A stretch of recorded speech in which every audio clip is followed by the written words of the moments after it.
Buenos días, buenas tardes, buenas noches, dependiendo de en qué uso horario estemos. Bienvenidos a la segunda sesión del Seminario Internacional sobre Ficción Televisiva, Amor Romántico y Representaciones de Género.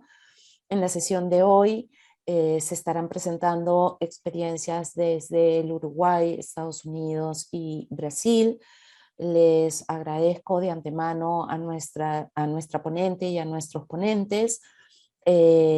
Presento a Rocío Trigoso, profesora del Departamento Académico de Comunicaciones de la Pontificia Universidad Católica del Perú. Ella va a estar a cargo de la moderación. Solamente recordarles que, al igual que la semana pasada, las preguntas se recibirán por el chat y las pueden ir haciendo en el momento que ustedes lo consideren oportuno. Sin más, agradeciéndoles infinitamente su presencia, le doy paso a Rocío Trigos. Gracias, Juliana, por la introducción y la presentación. Quiero también dar la bienvenida a todos y a todas. Y queremos a su vez agradecer la participación en esta segunda sesión del seminario de nuestra invitada e invitados el día de hoy. Nos acompañan como ponentes la doctora Rosario Sánchez Vilela de Uruguay, el doctor Juan Piñón de Estados Unidos y el doctor Lucas Martins de Brasil, quienes a partir de sus investigaciones reflexionarán sobre el tema que nos convoca el día de hoy: representaciones de género y amor romántico en la ficción televisiva. Antes de dar paso a las presentaciones, permítanme remarcar lo que ya Juliana nos ha advertido sobre las preguntas. Bien, podemos hacerlas llegar a través del chat, preguntas, comentarios y reflexiones, ¿no?, que podrán incorporarlas a lo largo de las presentaciones. Estas las sistematizaremos para que al final de las 3 presentaciones sean respondidas por nuestros invitados e invitadas. Bien. Siguiendo con el programa, presentamos a nuestra primera ponente, Rosario Sánchez Vilela. Ella es doctora en Ciencias Políticas por la Universidad de la República en Uruguay y magíster en Comunicación Social por la Universidad Católica del mismo país, donde también es profesora titular e investigadora, así como directora de su doctorado en comunicación. Además, la doctora Sánchez Vilela es profesora de literatura en IPA, coordinadora nacional del Observatorio Iberoamericano de Ficción Televisiva, OBITEL, e integra el Sistema Nacional de Investigación de Uruguay en el nivel 2. La doctora Sánchez recibió el Premio Nacional de Letras en Ciencias Sociales en el 2016 por su libro ¿Cómo hablamos de la democracia? Narrativas mediáticas de la política, publicado en el año 2014.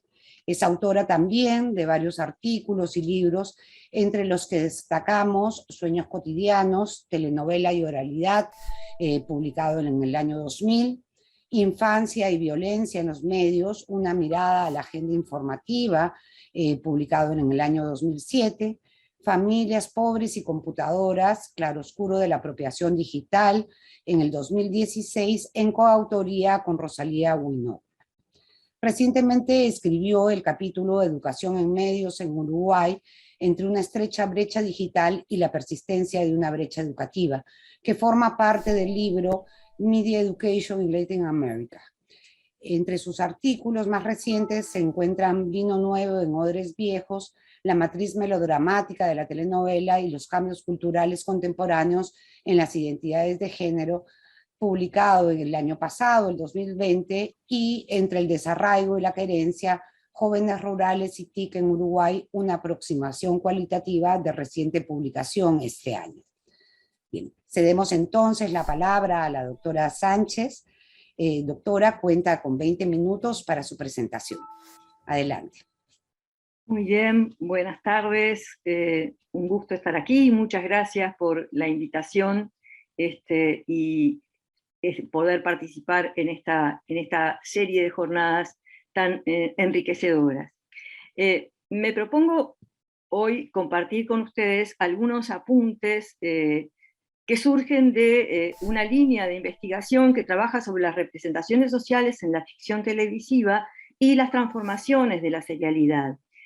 Quiero decir esto porque el género no es su único asunto, pero desde esta línea me surgieron algunas ideas que quiero compartir con ustedes. Voy a compartir pantalla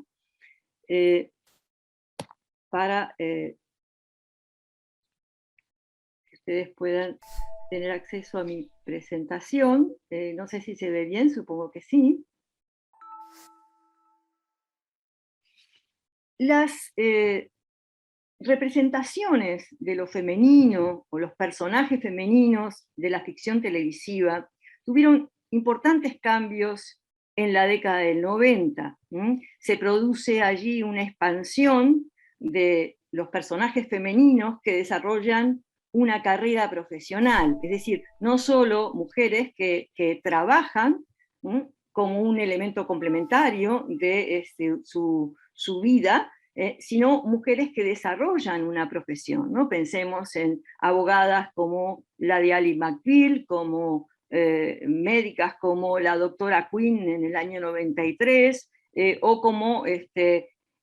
en 1994, enfermeras, médicas, periodistas, pero también mujeres políticas.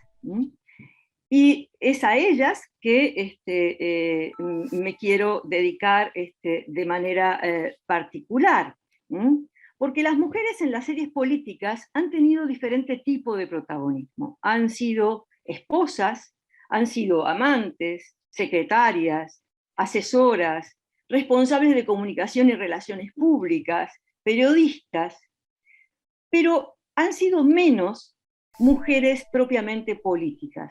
Ese protagonismo ha sido menor, es decir, me refiero a esto con mujeres que ocupan cargos en el gobierno, que en algunos casos ocupan la presidencia de un país, y aún cuando tienen esos cargos pueden tener un rol secundario. Es a estas mujeres políticas que me voy a dedicar, y fundamentalmente mi intención es avanzar algunas ideas respecto a dos representaciones del amor y de las mujeres en la política en estos dos personajes. El personaje de Birgit Nibor en Borgen corresponde a aquel tipo de personaje femenino en series políticas que ocupa cargos políticos, es decir, que la política es su profesión, ¿sí? El otro caso es el de Claire Underwood, que correspondería más bien a la categoría de esposa de, ¿verdad? La propia imagen lo puede estar indicando. Claire se presenta en principio como esposa de Frank, después será segunda dama, después primera dama, y al final de el ciclo de 6 temporadas recién será la presidenta. Son dos tipos de mujeres en las series políticas cuyos lugares de alguna manera quedan evidentes si contemplamos, por ejemplo, una representación como esta, una representación gráfica del mapa de personajes. Este es un mapa de personajes referido a la temporada 1 de House of Cards, donde Frank Underwood está claramente en el centro, ¿sí? Y esta estructura de personajes que va haciendo círculos expansivos a partir de Frank, está mostrando claramente ese papel no tan central de Claire Underwood en relación a la política, ¿verdad?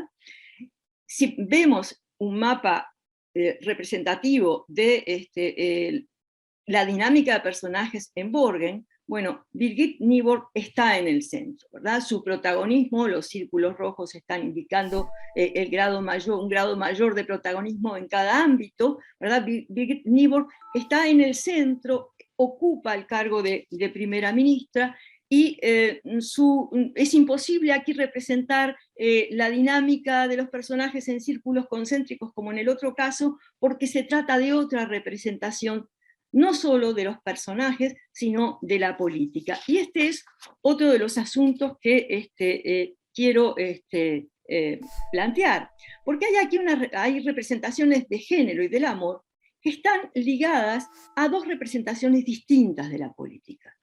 En House of Cards hay una representación de la política ligada a una concepción de la política como cálculo y estrategia.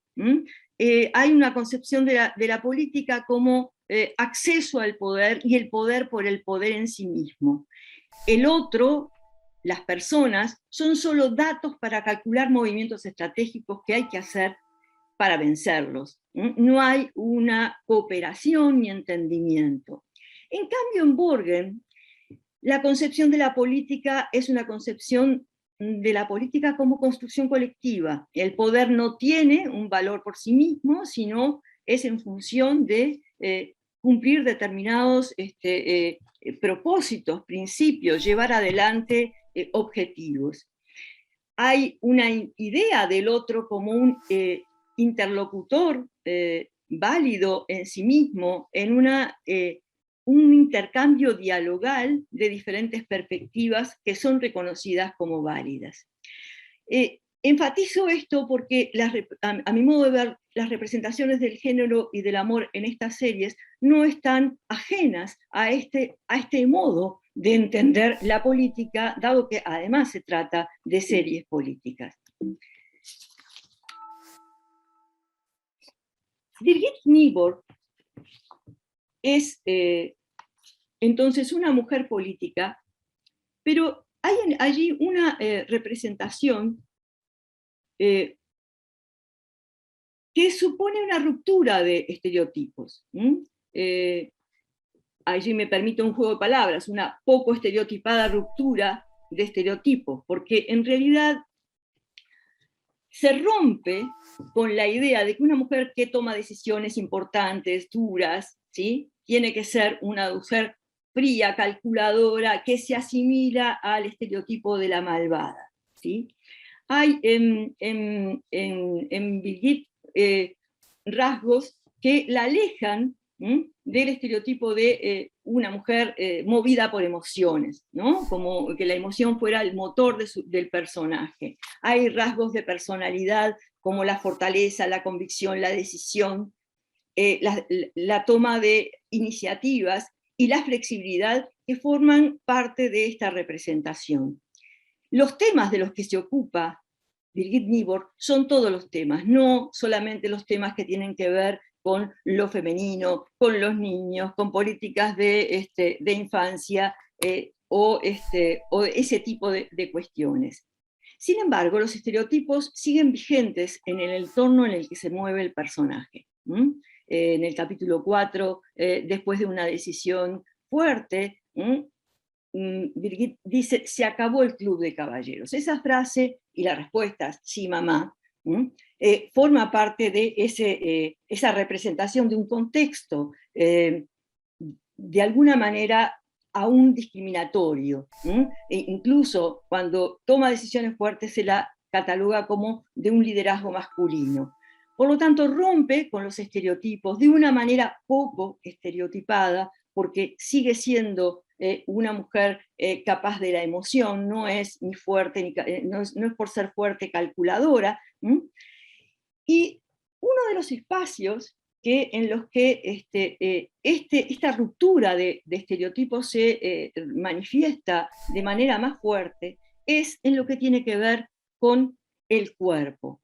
Estas imágenes, las dos de ellas domésticas, nos muestran a una Birgit en ruleros, una imagen que se puede contraponer claramente a la elegancia de Claire Underwood, incluso en la intimidad de su dormitorio.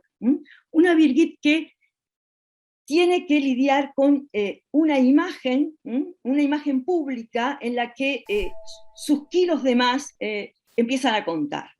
Y entonces allí desobedece al mandato de sus asesores, no se viste de negro, se viste con el vestido que le entra.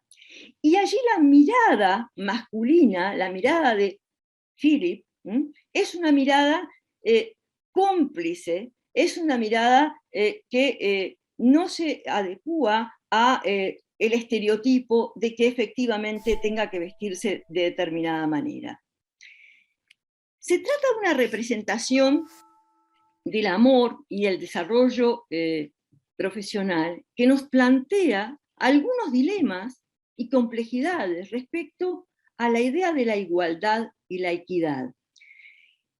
Quiero compartir con ustedes este fragmento que es bastante revelador en ese sentido.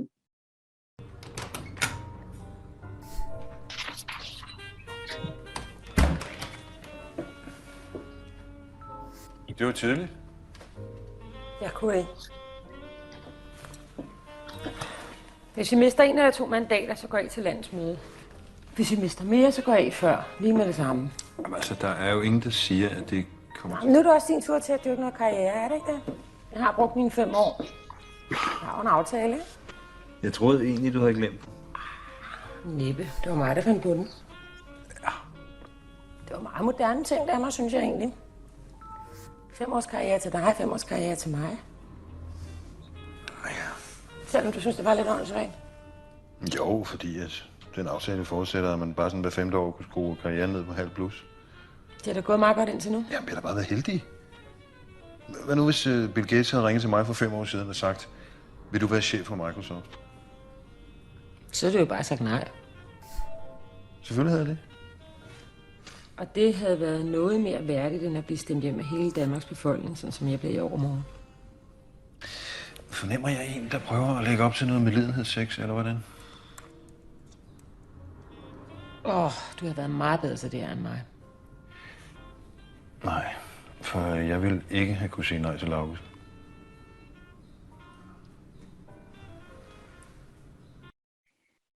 Bien, la relación de Birgit Nybor y Philip se presenta como una experiencia del amor y de la convivencia en la que la vida se organiza en términos de igualdad, ¿sí? Este pacto de 5 años para cada uno es como la expresión más flagrante de esto, ¿verdad?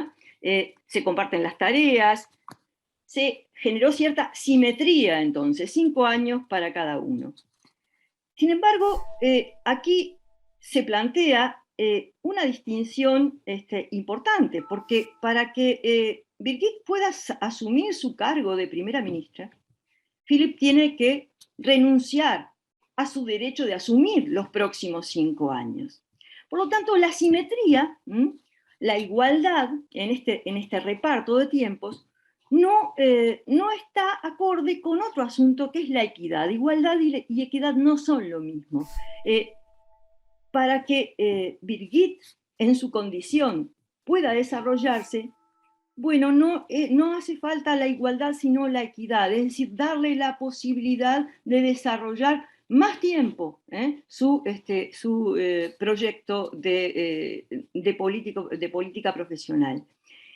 Aquí está planteado entonces que la renuncia y la generosidad constituyen elementos centrales de esta representación del amor. Sin embargo, las cosas no son tan sencillas. Esta es una serie que tiene una visión bastante realista de estos conflictos entre la equidad, la igualdad y las oportunidades de desarrollo en una pareja. La vida afectiva y familiar se ve resentida en estas cuestiones, y la renuncia a la que se tiene que someter Philip va a deteriorar fuertemente la relación.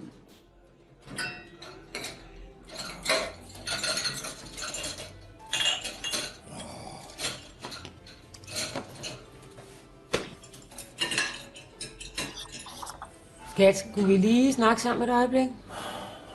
Hvad? Er du glad? Om jeg er glad? Hvad er det for et spørgsmål? Jeg spørger dig, fordi jeg gerne vil vide, hvordan du rigtig har det. Ja, okay, godt. Hvordan har jeg det? Jeg knokler hele tiden. Vi overlever, jeg overlever. Sådan har jeg det. Ej, gider du lige? Okay. Hvis du nu kunne få det, som du gerne ville have det, hvad ville du så gerne have? Ja, så vil jeg have et andet job. Jeg vil lave noget andet, det jeg laver nu. Jeg står og underviser 22-årige købmandsstuderende om erhvervslivet. Jeg har virkelig lyst til at køre en virksomhed selv. Jeg bliver faktisk stadig spurgt indimellem. Forleden dag var der sgu en eller anden headhunter, der ringede og spurgte, om jeg var ledig for tilbud. Og i det øjeblik der, lige det øjeblik der var jeg faktisk lidt glad. Bien, lo que estamos viendo aquí es precisamente la dificultad de mantener ese pacto de equilibrios en una convivencia en la que la opción de Birgit va resistiendo las posibilidades de desarrollo de Philip. Doctora Sánchez, perdone, nos quedan 5 minutos. Bien, muy bien. Entonces voy a dedicarme ahora a hacer un contrapunto entre los espacios en esta serie y los espacios en la serie en la que el eje es Claire Underwood. Los espacios forman parte de aquello que se repite y que va constituyendo no solamente la continuidad de los personajes, sino también las rupturas.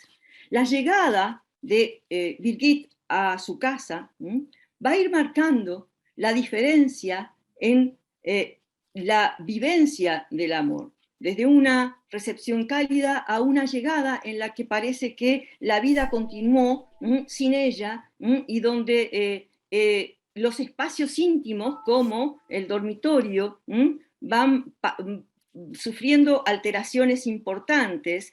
Philip duerme con los niños, ella se quedó trabajando, la cama ya no es la cama del encuentro, sino es la cama donde el trabajo interfiere, ¿sí? Bueno, si nos ponemos a pensar en Claire, Claire plantea otro modelo de mujer política, una mujer política que aparece como esposa de, ¿sí?, sirviendo el vino allí, una carrera política subrepticia, semejante a la mujer detrás del hombre, y la idea del amor y la representación femenina en House of Cards es un amor que está sostenido en el afán de poder. Las relaciones afectivas son siempre instrumentales, ¿sí? Son siempre un camino, un medio para llegar a un fin, una representación del amor entonces acorde a esa idea estratégica de la política. Hay en esta representación del amor, si miramos los espacios, una cierta frialdad. Los espacios son extremadamente pulcros, no hay representaciones que hablen de una vida personal desarrollada, porque toda la casa gira en torno a la definición de planes políticos. Este es el espacio de intimidad, la ventana. Allí se gestan acuerdos, allí Claire funciona como la impulsora de Frank, y en ese sentido esta escena que se repite en la primera temporada es una suerte de guiño, de cita a Macbeth y a Lady Macbeth. Bueno, yo quiero, para cerrar, paso por alto este espacio de la oficina de Claire. Para cerrar quiero precisamente concentrarme en esta relación entre Claire y Lady Macbeth, porque se las ha asociado muchas veces, pero hay aquí representaciones muy distintas. En el caso de Lady Macbeth impulsa a Macbeth al poder porque cree que ese es el deseo. El amor, digamos, de Lady Macbeth se asocia a la pasión de su esposo. Otra cosa pasa con Claire. La pasión por el poder es una pasión propia.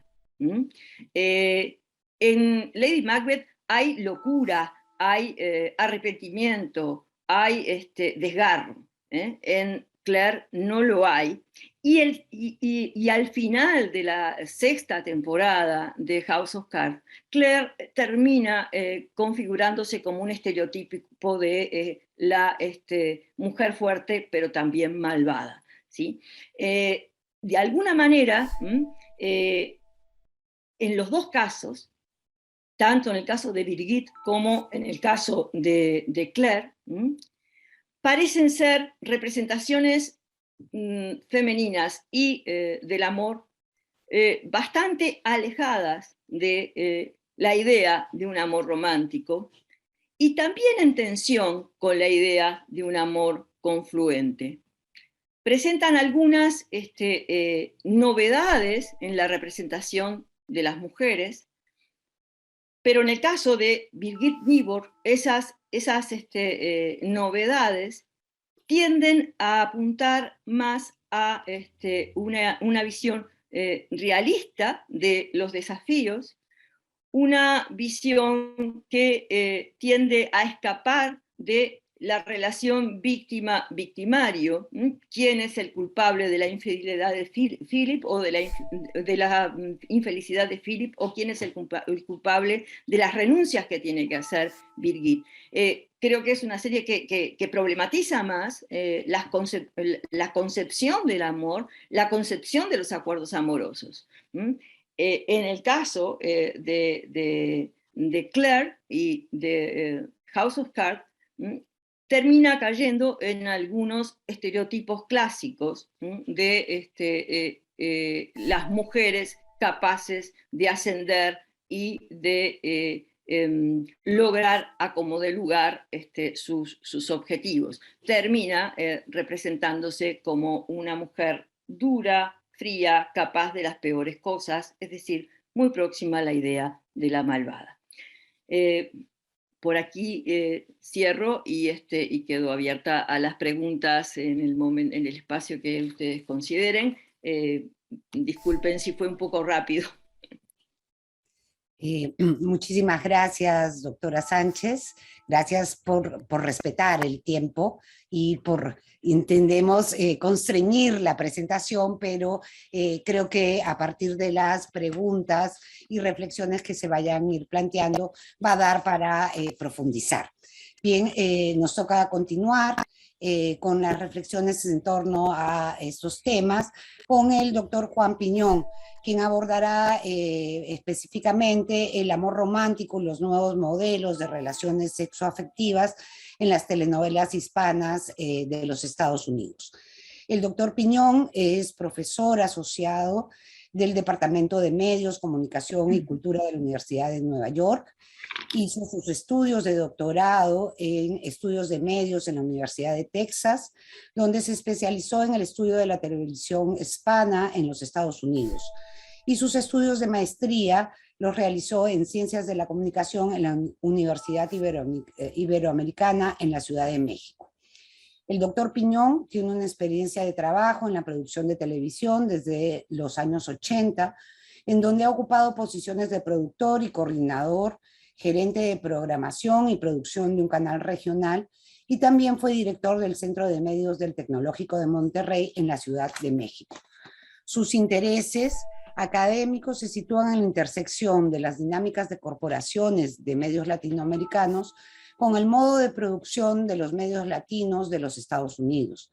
Desde el 2008 es miembro del Observatorio Iberoamericano de Ficción Televisiva, OBITEL, representando a la industria hispana de los Estados Unidos. Tiene múltiples capítulos en libros publicados en la prensa académica de los Estados Unidos, así como de México, Colombia y Brasil. Sus artículos han sido publicados en importantes revistas académicas como Communication Theory, International Journal of Cultural Studies, Television in New Media, Global Media and Communication y Comunicación y Sociedad. Doctor Piñón, bienvenido. Tiene usted la palabra. 20 minutos, por favor. Muchas gracias. Muchísimas gracias por esta invitación y por esta conversación. Yo voy a literalmente abordar una presentación larga, y tal vez es larga justamente porque es una primera aproximación. Quiero decir que esta es un trabajo que estoy empezando, que es una primera aproximación a los cambios en la idea del amor romántico en la ficción en español en los Estados Unidos. Y bueno, espero darles un panorama más o menos amplio de por dónde va esta. En algún momento voy a leer por economía de tiempo, y en otro simplemente voy a dar una idea principal de Deadline porque creo que hay mucho que compartir. El objetivo, lo que parece el desgaste de la fórmula tradicional de telenovelas centradas en el amor romántico, reflejado en el declive de los ratings en la televisión hispana en la década de los 2010, particularmente con la pérdida de audiencias jóvenes, obligó a la industria de la televisión de ficción a introducir innovaciones y cambios en sus historias de amor. En este sentido, vemos un progresivo empoderamiento de los personajes femeninos protagónicos y la lenta, pero cada vez más creciente inclusión de personajes de la diversidad sexual que han impactado en las narrativas de ficción al trastocar el planteamiento de las relaciones de pareja planteadas en la pantalla. Esto se refleja en la trayectoria de las temáticas de diversidad en la ficción televisiva desde el 2010 al 2020. Para ello me gustaría recordar la idea de Barbero en términos de cómo concebir la cultura popular y su relación con la entidad, y la forma como el melodrama y la televisión son espacios donde sean luchas, sean resistencias, la cultura popular como un espacio de resistencia, de protesta, de lucha contra culturas hegemónicas, pero también un espacio de manipulación, un espacio atravesado por lógicas de la industria, por lógicas económicas y políticas, un espacio complejo, pero que se mueve. En este sentido, particularmente el melodrama es una matriz cultural, como plantea Martín Barbero, y particularmente en las telenovelas es la razón que da fuerza detrás de una trama donde siempre se encuentra la ignorancia y la identidad. Esto es particularmente evidente en el tipo de nuevas narraciones que incluyen a miembros de la comunidad LGTBQT en muchas de las nuevas ficciones. Pero algo importante es que el melodrama habla de la socialización primordial, cuyas metáforas continúan siendo densas en la trama altamente entrelazada de la textura de las relaciones familiares. Esto es importante. La familia. La familia cobra siempre un lugar central en estas ficciones. Eva Leucowicz nos muestra o nos plantea que las telenovelas, en particular ella centra las telenovelas mexicanas, pero esto puede ser aplicable a la telenovela en general, se produce una especie como de examen de ciudadanía. La inclusión de personajes en las novelas es una inclusión de quiénes son los considerados apropiados y ciudadanos de una nación imaginada, que es la nación imaginada de las novelas, en donde la moralidad funciona como un vehículo de discursos de exclusión, y la cultura nacional de manera efectiva aparta y reprime a aquellos individuos o grupos que pueden amenazar el poder del Estado y la sensibilidad moral de sus constituyentes. Este esquema moral, hay nociones de sexualidad apropiada o inapropiada, y bajo este esquema es que la gente es excluida o penalizada dentro de una narración. Pero este esquema de moralidad puede ser cambiado, puede ser evolucionado, así como Rosario Sánchez, que acaba de darnos una excelente intervención. Ella plantea que hay un movimiento dentro de las narraciones, dado que el significado de género es una construcción social y tiene que ser entendido históricamente y situado en este contexto, cómo se reproduce y se transforma. Las telenovelas, aunque, como nos comenta Rosario, pueden dar un repertorio grande de estereotipos, también son espacios donde se pueden dar cambios más complejos y representaciones diferentes. Y para ello nos plantea el movimiento de naturalización y desnaturalización, en el que se entiende un proceso por el cual patrones de interpretación, lecturas preferentes en términos de Stuart Hall, se transforman. Nuevos patrones se incorporan al sentido común y aquellos que están en dominancia, por lo tanto, naturalizados, se cuestionan qué es lo que debe ser. Esto es importante, hay una posibilidad de cambio. Pero si pensamos ya en concreto en la inclusión de los miembros de la comunidad de la diversidad sexual en las ficciones, vemos que han estado caracterizados por una invisibilidad sexual. Y cuando se incluyen, se tratan de normalizar o estandarizar de la forma en que se ha entendido una relación heteronormativa, ¿no? Una manera importante para lograr esto es incluirlos en la esfera de lo familiar. Esto es importante, ¿no? También es importante reconocer que esta inclusión se da en muchos casos por un interés de mercado del rating, porque las comunidades diversas pueden considerarse audiencias atractivas, en muchos casos audiencias atractivas económicamente, ¿no? En este sentido, apunta Maximiliano Marentes que la imaginación romántica se ha ligado a la narración del capitalismo tardío, ¿no? particularmente la apropiación de una mentalidad de consumo y de adherencia a las aspiraciones de clase media y alta. Esto es importante en cómo se integran los miembros de la diversidad sexual o de las comunidades LGTB en las ficciones. Las narrativas de la modernidad y de aspiración de clases medias altas y el discurso publicitario y su efecto en las decisiones de casting también han resultado en la exclusión de minorías raciales, indígenas o afrolatinas. Esto es un marco muy general de qué es lo que vamos a ver que pasa en las narraciones. Importante entender el contexto. La inclusión de estos personajes se da en un contexto de un fuerte activismo y de un fuerte movimiento social por la aceptación de los derechos de las comunidades LGTB en los Estados Unidos y en el mundo. Esto es importante. Este es el background en que estas decisiones se están tomando. Muchas de ellas, por ejemplo, una de las luchas más recientes, particularmente visible en el 2010, en la década de 2010, que es la década que me ocupa de ver la ficción, ha sido la adopción de lo que es el matrimonio igualitario, que ha tenido un recorrido de más de 20 años de luchas legales en diferentes países, pero que al día de hoy es aceptado en 17 países alrededor del mundo, y en particular 6 en la región Argentina, Chile, Brasil, Colombia, Costa Rica, Ecuador, México, Uruguay y en los Estados Unidos. Es importante recalcar la relación de Estados Unidos con Latinoamérica. Esta pelea inició en el 96 en Hawái y se fue abriendo a decisiones de las cortes para poder autorizar el matrimonio homosexual en los Estados Unidos, primero en Vermont, luego en diferentes años, hasta que en el 2015 hubo una ley federal que crea y autoriza el matrimonio igualitario en los Estados Unidos. Esta es toda una lucha que tiene un efecto en la opinión pública. Hay historias parecidas en muchos países de la región y procesos en marcha en este momento en muchos países de la región. Aquí vemos un mapa donde hay unión civil o matrimonio igualitario aceptado, donde no, donde es penalizado y en donde eventualmente causa una pena de muerte. Este es un mapa del 2020 de donde se aceptaba el matrimonio igualitario, la unión civil y donde las relaciones homosexuales eran ilegales en Latinoamérica. Bueno, bajo este contexto yo quisiera plantear una ruta a partir de estas 5 ficciones que terminan la inclusión de miembros de la comunidad LGTB en las ficciones en Estados Unidos con un nivel de importancia por su visibilidad y en el terreno de la ficción aquí. Particularmente me centraré en ¿Dónde está Elisa? En el 2010 y 100 días para enamorarnos en el 2020, porque parece una metáfora o una muestra de ese recorrido y de las implicaciones que en el 2010 tenía lo que es el proceso del salir del closet y la aceptación de una pareja gay, y lo que significa en el 2020, 10 años después, con muy interesantes tonos. Bueno, hay que recordar que la televisión en Estados Unidos hispana venía perdiendo audiencias y las decisiones entonces de incluir a miembros de la comunidad LGTB tiene que ver también con atraer a las audiencias jóvenes. Los jóvenes son los que han sido más receptivos y han aceptado los derechos humanos de los miembros de la comunidad LGTB, y han sido los jóvenes los que más han abandonado la televisión, particularmente la televisión al aire. Pero esto camina muy junto con la forma en que la opinión pública va avanzando. Vemos que antes del 2010 la opinión que estaba desfavorable era mayoritaria, era por lo menos en los Estados Unidos, y era minoritaria.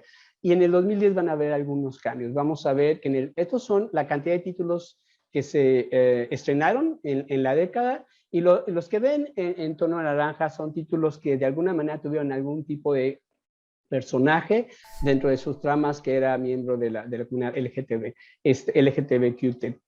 Importante decir que muchos de ellos son personajes más bien terciarios, no recurrentes, pero que eventualmente tuvieron un tipo de presentación. Se ve claramente que de 6 en el 2010 fueron creciendo hasta 23 en el 2017, y 13 en el 2019 y 7 en el 2020. Habría que decir que el 20 fue un año bastante inusual por la pandemia y la carencia de títulos de estreno. Aquí vamos a ver cómo se dan estas tendencias, y va a ser entre el 2011 y el 2012 donde quienes están a favor sobrepasan a quienes están en contra del matrimonio gay en los Estados Unidos. Y esto también es correlativo con la forma en que esta inclusión se va dando de manera sistemática en las ficciones en la comunidad hispana.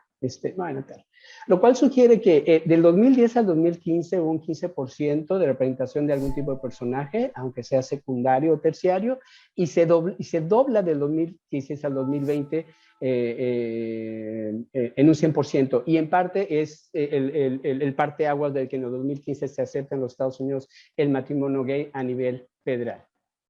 Pero hay que recordar que básicamente de esto, de dónde hubo personajes incluidos, solamente de estas solamente 6% se trataron de caracteres principales, del cast principal. La mayoría estamos hablando de terciarios y secundarios. Voy a empezar con ¿Dónde está Elisa? Se estrenó en el 2010, fue un gran éxito de ratings, incorporaba una pareja gay, lo cual eventualmente era bastante innovador.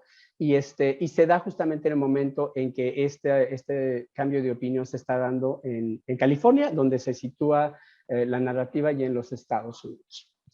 Esta narrativa está gobernada por el secreto, está altamente heteronormada porque uno de los involucrados en esta pareja está casado y su mujer es la mejor amiga de quien es su objeto de amor, Ricardo. Ricardo y José Ángel. José Ángel está casado con Viviana y Ricardo es el mejor amigo de Viviana. Lo cual eventualmente hace la trama muy problemática porque se puede leer claramente como una mentira, una traición que Ricardo está haciendo a la que es su mejor amiga al estar con su esposo. Hace todo esto claramente problemático. La forma en que estos dos personajes se muestran es interesante, que por un lado pueden ser sexualizados para el gusto de a lo mejor públicos femeninos, pero al mismo tiempo su relación sexual es sutil, no se presenta o es oculta. Ninguno de los dos es caracterizado como afeminado ni como un bufón, los dos son profesionales, son gente de raza blanca, de clase media y alta. Por tiempo solamente me voy a ir al siguiente paso en donde vemos la forma... Eres una desubicada. Y tú, mister... La forma en que este amor erótico es presentado en la pantalla. Como van a ver, hay un inicio muy provocativo de la muestra de desnudez de los torsos de los dos, pero vemos, como verán al final, cómo esta narrativa de la sexualidad es al final oculta.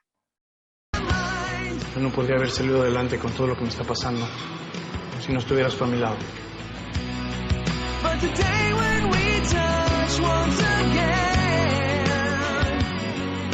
Me haces muy feliz.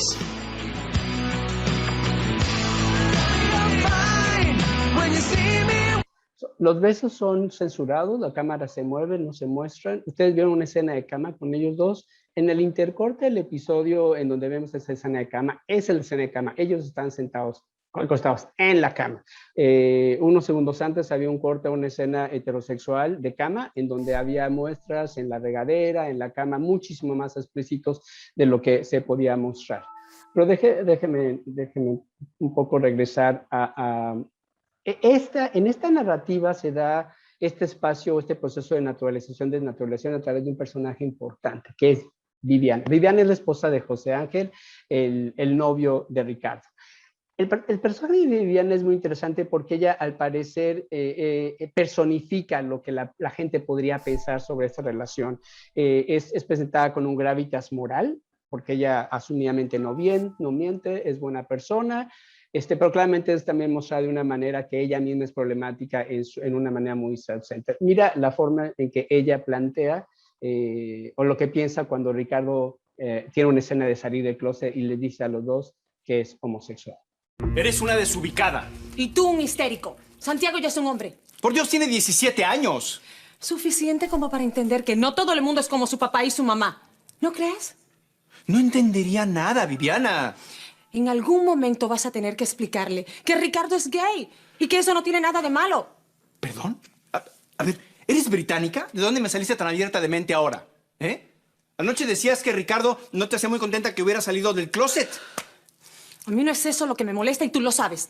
Conozco a muchos gay. Sí, claro. Tu peluquero, tu manicurista, tu amigo, ese director de televisión. Pero no tu mejor amigo, por Dios. Qué poco me conoces. No me molesta que Ricardo sea gay. Me molesta que no haya sido capaz de decírmelo antes. No quiero La escena es problemática en muchos sentidos porque se habla de Ricardo, que es el novio de José Ángel, quien está discutiendo con su mujer, y José Ángel representa esta homofobia internalizada. Esta homofobia internalizada explota en José Ángel porque él está casado y tiene mucho temor de que la identidad de Ricardo acabe de revelar su propia homosexualidad y destruya a su matrimonio.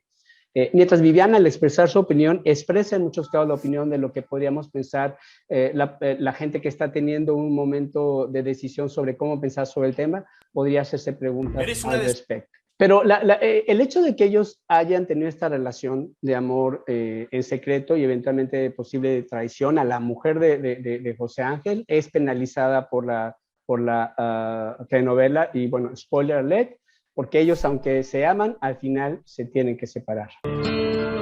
¿No?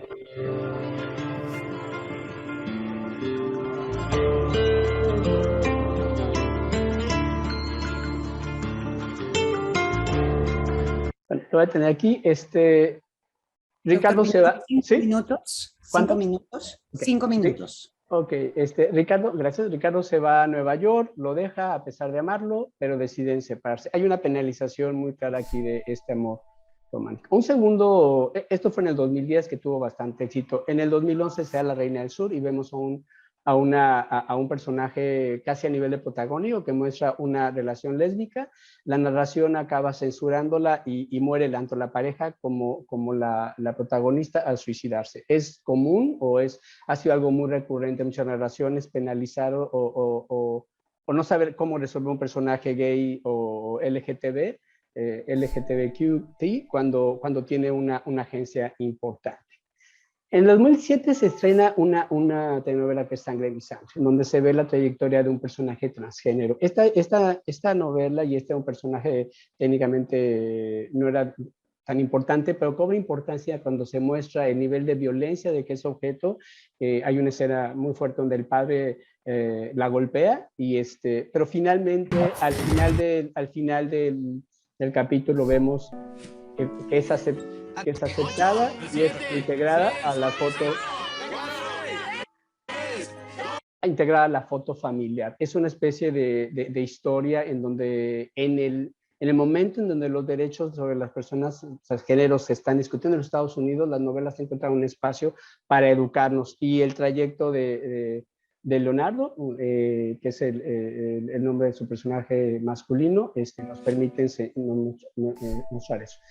2019 se estrena El amor nunca se equivoca. Esta es una cosa un poco excepcional, que es una pareja de adolescentes gays que son, de hecho, los protagonistas de la novela. Entonces, voy a llegar a 100 días para enamorarnos. 100 días para enamorarnos es una novela muy interesante en el sentido de que la trama principal habla de los problemas de pareja, diferentes tipos de familia y parejas de la diversidad. Una pareja gay, una pareja primero gay, pero después se transforma en una trayectoria transgénero, que es la trayectoria de Alex. La forma en que ahora se plantea la pareja es muy diferente a como pasó 10 años anterior.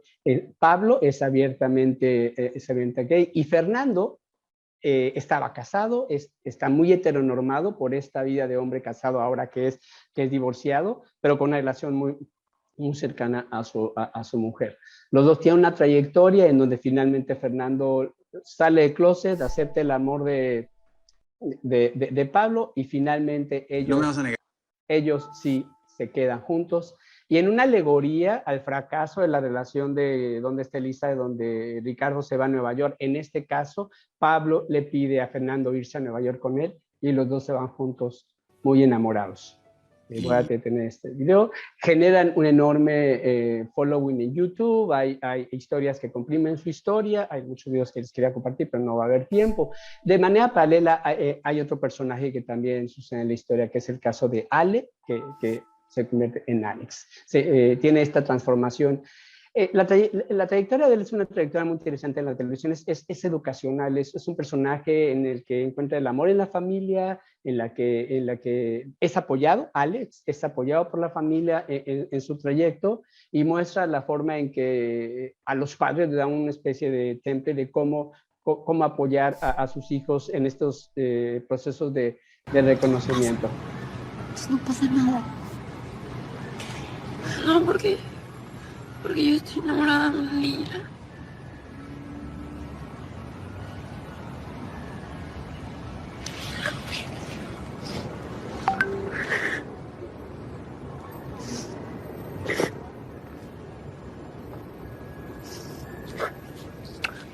I'm sorry, Mom. I'm sorry. ¿Por qué I'm sorry? Porque no era lo que tú querías, porque no era lo que tú esperabas. Mi amor, ¿qué crees que quería yo? Una hijita para ponerle... Ok, la escena es una escena muy emotiva y muestra un enorme apoyo a Ale, que se convierte en Ale, se encuentra el amor en Lucía, y esta relación de Lucía le despierta en el internet y en las redes sociales un enorme seguimiento. Si tú no supieras la telenovela, tú pensarías que de hecho ellos son los personajes principales, y no lo son, son de hecho personajes secundarios, pero es tal el poder y la narrativa y la historia de estos dos personajes que realmente se vuelven un fenómeno. Al final, la resolución de las dos parejas, la gay y la pareja transgénero, tiene una resolución en la telenovela. Mi Alex volvió de México, estudia leyes y se está convirtiendo en un incansable defensor de los derechos de las minorías. Y mi hermanito Pablo, cada vez que puede, viene de New York a apoyarlos. A diferencia de dónde está Elisa, en Mi Alex 100 días para enamorarnos, tenemos una circunstancia de un cambio de opinión pública en los Estados Unidos, y en donde la industria puede tener un poquito de movimientos mucho más importantes. Pero quiero, en mis conclusiones, solamente recalcar algo.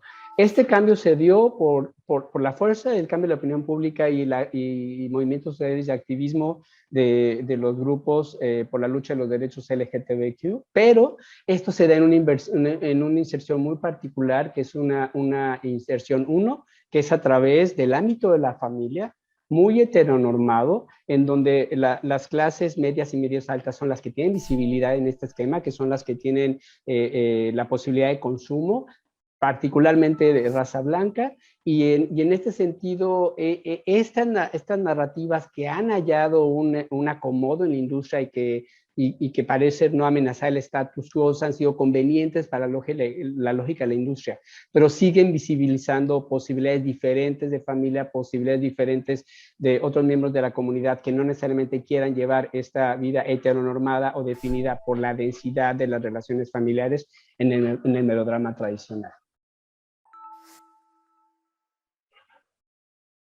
Gracias. Muchísimas gracias, doctor Piñón. Bien, creo nuevamente, al igual que con la doctora Sánchez, que tendremos la oportunidad de precisar y ampliar conclusiones y el análisis que tanto la doctora Sánchez como el doctor Piñón nos han presentado para abordar el tema del género y el amor. Bien, nos toca pasar más bien ahora con el doctor Lucas Martins, quien abordará también las nociones del amor romántico a partir de las heroínas y villanas en las 3 telenovelas brasileñas más vendidas en el mundo. El doctor Martins es guionista, dramaturgo y director teatral. Es doctor en Ciencias de la Comunicación por la USP, la Universidad de Sao Paulo, graduado en Artes Escénicas por la Universidad Estatal de Londrina, en Brasil, tallerista y ponente del programa Pontos Mis del Museo de la Imagen y el Sonido de Sao Paulo, miembro de la Screenwriting Research Network y de la Red Internacional de Historiógrafos de la Comunicación. Tiene experiencia en las áreas de comunicación y artes, con investigaciones centradas en los siguientes temas: manifestaciones melodramáticas e identidades culturales, representaciones mediáticas, teoría y práctica del guión, dramaturgias e historia del teatro, el cine, la radio y la televisión. Bien, luego de esta presentación le damos paso al doctor Martins. Por favor, 20 minutos también para la presentación. Adelante. Gracias, profesora Rocío. Buenas tardes a todas, a todos. En primer lugar, quiero agradecer a la Cátedra UNESCO de Igualdad de Género en Instituciones de Educación Superior de la PUC Perú y al Observatorio Audiovisual Peruano por la organización del evento, especialmente a la profesora Giuliana Cassano por invitarme para estar aquí. Es un honor y una responsabilidad escuchar y dialogar con tantos investigadores de los que también soy lector. De antemano me gustaría disculparme por los posibles errores que me voy a cometer al hablar en español. A veces puedo hablar más en portuñol que en español, pero haré un esfuerzo para sonar lo más claro posible. El título de mi ponencia es Amor romántico, heroínas y villanas en la telenovela brasileña contemporánea. Cuando la profesora Giuliana me invitó a participar en este seminario, pensé que sería interesante hablar de mi principal objeto de investigación, el objeto de investigación de mi tesis doctoral, la telenovela brasileña, a partir de los ejes temáticos que estamos discutiendo aquí. Para que nuestro diálogo fuera más fructífero, pensé en trabajar con algunas producciones que muchos de ustedes también podrían haber visto, así que se me ocurrió la idea de partir de las telenovelas brasileñas más comercializadas en el mundo para pensar la construcción de los principales personajes femeninos de estos relatos. Necesito subrayar entonces las cuestiones que me trajo esta elección. La primera es que los datos relativos a la venta de las telenovelas brasileñas en el exterior se encuentran en una especie de caja negra de las emisoras. Es muy difícil obtener datos oficiales. Lo que se sabe, por ejemplo, es que Avenida Brasil es desde hace algunos años la telenovela brasileña más exportada en el mundo, porque esto es un hecho destacado por la propia Globo, la emisora que ha producido la telenovela. La última noticia que salió relacionada con el tema es de agosto de este año y presentó este listado que se puede ver en el slide. Avenida Brasil, como dije, en primer lugar, se vendió a 148 países, Totalmente Diva a 135, La Vida Sigue está muy cerca de ese número, vendida a 132 países, y en cuarto y quinto lugar El Clon a 117 países y El Color del Pecado para 107 lugares. Como las tres producciones más vendidas se produjeron en la década de 2010, pensé que sería interesante trabajar específicamente con ellas. Cuestioné un poco esta noción que planteo en el título, telenovelas contemporáneas, porque estas tres tramas datan de la primera mitad de los años 2010 y desde entonces Brasil ha sufrido profundas reconfiguraciones en su panorama sociopolítico. Me refiero principalmente a la guerra cultural impulsada por sectores reaccionarios, por sectores de extrema derecha, contra los avances progresistas logrados en los últimos años. De todos modos, creo que muchas de las ideas construidas por estas obras, que aún se exhiben en todo el mundo, ayudan a difundir nociones de brasilidad capaces de oponerse incluso a la imagen de Brasil en el extranjero, solidificada por el gobierno de Jair Bolsonaro en los últimos años. ¿Y qué otras cuestiones me trae esta elección? Tampoco voy a ocuparme de las telenovelas bíblicas producidas por Record TV, una emisora vinculada a la Iglesia Universal del Reino de Dios y abiertamente partidaria del gobierno de Jair Bolsonaro. Estas telenovelas bíblicas que conquistaron el mercado televisivo latinoamericano en los últimos 5 años. Tuvimos el éxito de Moisés y los 10 mandamientos, por ejemplo, y por eso es importante mencionarlas. Si los datos de Globo ya son de difícil acceso, entonces ni siquiera se mencionan los de Record. Pero creo que Moisés y los 10 mandamientos ya se ha vendido a más de 30 países al menos, lo que no llega a los números de las más vendidas de Globo, pero es una cantidad expresiva. Y el éxito de este tipo de narrativa también habla mucho de nuestra época. Estas son tramas que incluso contienen historias de incesto y otros temas delicados, pero apelan a una moral conservadora. Finalmente, mirando a los personajes femeninos principales de Avenida Brasil, Totalmente Diva y La Vida Sigue, lamentablemente no tendré la oportunidad de discutir cuestiones de raza. Este es un hecho que hay que subrayar porque no hay forma de hablar de la historia de Brasil o de temas culturales, sociales, económicos del país sin hablar de raza. Brasil es un país en que más de la mitad de la población se declara negra o parda y todavía vemos, o mejor dicho, no vemos a estas personas debidamente representadas en las telenovelas. Esta ausencia, o en términos de Joelcito Araújo, esta negación de Brasil nos dice algo. La ficción televisiva ha experimentado importantes avances en estas cuestiones en la última década, pero aún le quedan muchas brechas por cerrar y los relatos insisten en ciertos estereotipos raciales. Habiendo hecho estas observaciones, regreso al foco de nuestra discusión para hablar de estas 3 telenovelas, de las 3 protagonistas, de las heroínas villanas de las 3 telenovelas. Pensé que sería interesante reflexionar acerca de las nociones de lo femenino construidas a lo largo del tiempo por la ficción televisiva brasileña y cómo estas construcciones reverberan, retroalimentan a la sociedad. Empiezo desde la perspectiva de la profesora María Inmaculada Vassalo de López, quien ve la telenovela como la experiencia comunicativa, cultural, estética y social que mejor ha caracterizado una narrativa de la nación brasileña. Vassalo de López trabaja con el concepto de comunidad imaginada de Benedict Anderson para pensar cómo el acto de ver las telenovelas en un momento determinado, a diario, durante las últimas décadas, se ha constituido como un ritual compartido por diferentes estratos de la población en todo Brasil. Así la gente llegó a dominar las convenciones narrativas de estas producciones y a utilizar los patrones transmitidos por ellas como referencias para la definición de tipos ideales, en el sentido weberiano, de familia brasileña, hombre brasileño y, por supuesto, mujer brasileña. No podemos dejar de pensar en este vínculo entre las telenovelas y el público femenino. Recordando la ponencia de la profesora Juliana Cassano la semana pasada, ella habló sobre la cultura de masas estar ligada a lo femenino.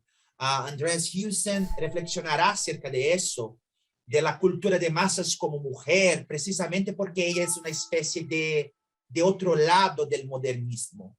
Y cuando se recupera la historia del folletín, es posible ver divisiones como los relatos de acción dirigidos al público masculino y con protagonistas masculinos, y historias románticas, historias rosas dirigidas al público femenino.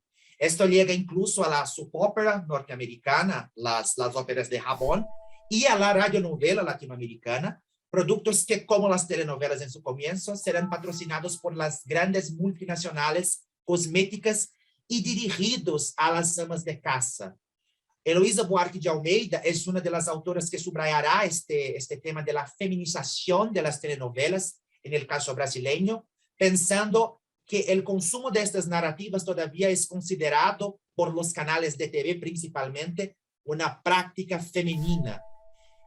Y el paradigma de la telenovela brasileña se caracteriza por su alejamiento parcial del modelo de las novelas rosas y desde los 60 ha buscado atraer una audiencia masculina. Uno de los destaques de este contexto es la telenovela Hermanos Coraje, realizada en 1970 por Globo. La trama incluso ganó una versión coproducida por Perú y México en los años siguientes. Ella tenía 3 protagonistas masculinos. Es interesante darse cuenta de que al hablar de este modelo que huye de las novelas rosas, que ya tiene hombres protagonizando los relatos, en la historiografía de la telenovela brasileña hay cierto desdén a estas narrativas más femeninas. Es interesante ver cómo estos discursos, estas cuestiones de género se imponen incluso en el panorama más macro, en las narraciones de la historiografía de la telenovela brasileña. Sin embargo, Esther Hamburger enfatizará que a pesar de estos puntos, las telenovelas de alguna manera jugaron un papel importante en la expansión de los dominios definidos convencionalmente como femeninos en Brasil. Desde principios de los 70 hasta finales de los 80, la autora observa una trayectoria creciente de liberalización de los personajes femeninos. Tuve la oportunidad de participar de una investigación colectiva realizada por el Centro de Estudios de Telenovelas de la Universidad de São Paulo, coordinado por la profesora Vassalo de López. Esta investigación buscaba mapear qué personajes de las telenovelas brasileñas, sin importar el género, eran los más recordados por el público. Curiosamente, los 5 más recordados eran mujeres. A medida que el análisis se ha centrado en 5 mujeres, Carmina, Nazaré, Odete Reutemann, de Vale Todo, Yura Porcina y Jade de El Clon, el trabajo terminó hablando de la construcción de mundos en la ficción televisiva brasileña. Partimos del concepto de world building, basados en personajes femeninos.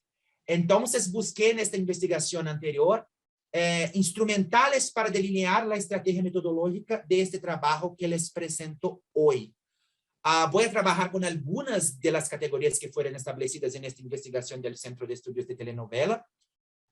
Esta idea de categorías, de propiedades esenciales, está presente en las reflexiones de Umberto Eco, en el libro Lector in Fábula, y sirvió como parámetro para esta investigación. Para pensar en las cuestiones de amor romántico, en esta idea de búsqueda del alma gemela, parto básicamente de Giddens, como ya lo han hecho otras ponencias del seminario. Giddens también nos ayuda a pensar en las cuestiones de la maternidad, como destacó la profesora Charo Lacalle la semana pasada. Las investigadoras brasileñas Lilian Cifuentes y Vanessa Roncini también destacan la maternidad como uno de los principales temas en las representaciones femeninas construidas por las telenovelas.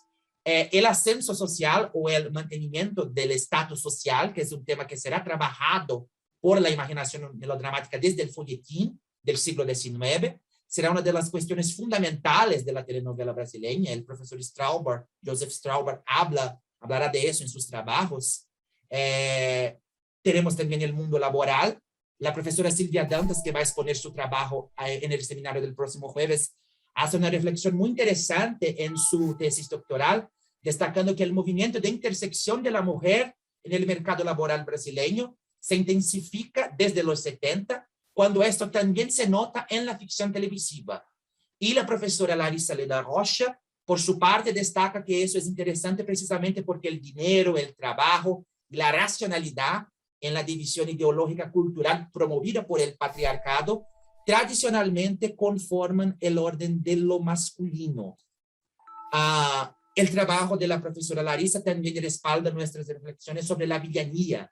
Las villanas serán las primeras en anticipar comportamientos liberalizantes en la telenovela brasileña, precisamente porque se alejan del ethos cristiano, del sacrificio redentor, de la dulzura, del altruismo, y se encaminan hacia una representación que autoriza sentimientos y comportamientos vinculados a estructuras de poder y libertad, a deseos personales y egoístas. Ahora hablaré específicamente sobre las 3 telenovelas y los 6 personajes seleccionados para estudiar el caso. Comenzando por Avenida Brasil. Tengo un pequeño video, me voy a exhibir. No me reconoces, mamá Lucinda. Ella es Nina, de quien te hablé, candidata al puesto de la nueva cocinera en esta casa.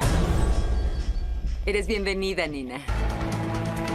Esa mujer me sacó de donde yo vivía. Yo vivía en el tiradero. ¿Por qué pelean tanto? ¿Qué te hizo, hijo? No lo sé explicar. Jorgito, es Patata. ¿Cómo me pudiste ocultar que Patata estaba vivo? ¿Aceptas ser mi novia y futura esposa? ¿Te estás escondiendo de mí, Rita? ¿O te debo llamar Nina? Nina, es Rita. Y tú me has mentido. Quiero saber por qué. Soy la misma Rita que conociste en el tiradero. La que dijo que me amaría por siempre. ¿Por ella me cambiaste? No tomes ese camino de la venganza. No voy a dejar que haga con él lo mismo que hizo con mi padre.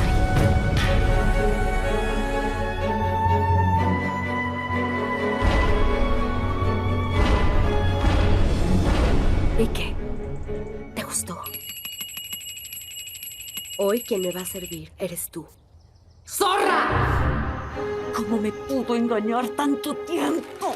Quiero que aprendas a compartir el dinero que le quitas al cornudo de tu marido conmigo. Fue ella quien me abandonó allá. ¿Y sabes por qué me fue a buscar? Porque es mi madre de sangre. La única cosa que amo en esta vida es a mi hijo. ¡No tenías que arruinar eso! Tú no volviste a Brasil por mí. Volviste para vengarte de Carmina. ¡Dispara! ¡No! ¡Cuidado! ¡Esa mujer es una santa de pacotilla!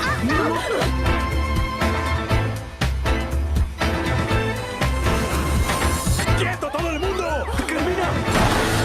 ¡Yo quiero justicia!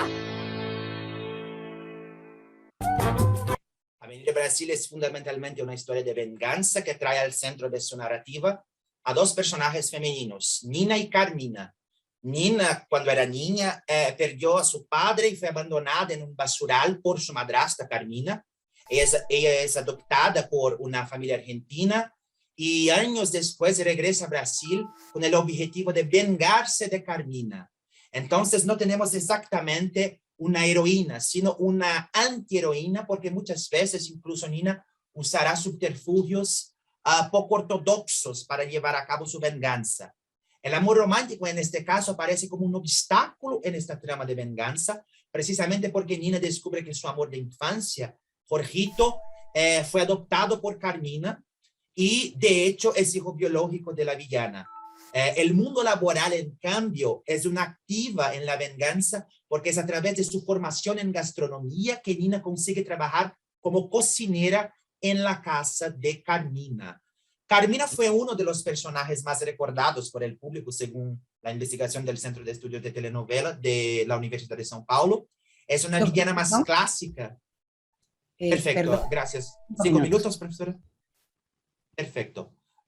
Es una villana más clásica, se casó con Tifón por interés para ascender socialmente, pero ella tiene una relación extramarital con Max, por lo que el amor romántico no es un problema para ella, ni el amor romántico ni el trabajo, ya que es una socialite emergente.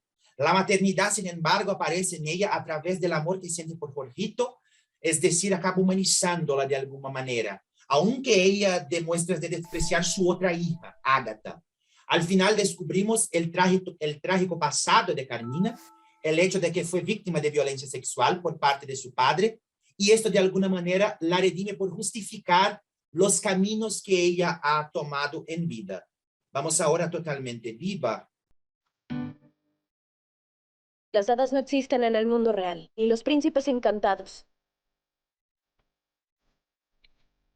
Tu vida está aquí, muchacha, conmigo, tus hermanos y tu padrastro. Ay, lo quiero lejos de aquí. Platican todo el día, ¿eh? La cocina está abandonada. Quiero irme de aquí.